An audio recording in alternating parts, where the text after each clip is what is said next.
Pour que l'humanité, chaque groupe ou lieu d'appartenance et chaque personne sortent de ce cercle infernal de compétition, de rivalité, de guerre, il faut retrouver la réconciliation avec l'ennemi. L'ennemi est justement celui qui a voulu supprimer un autre ou un autre groupe pour avoir le pouvoir et le contrôle.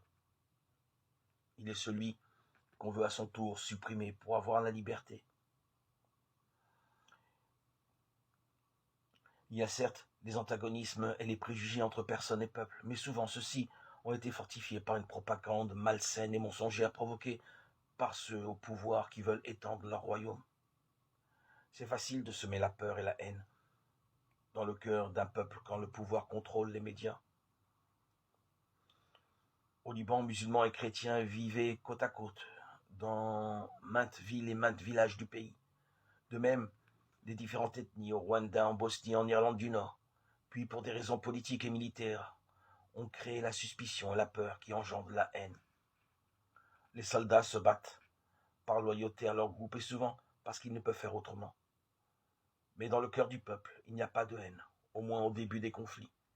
Il n'y a que le désir de paix.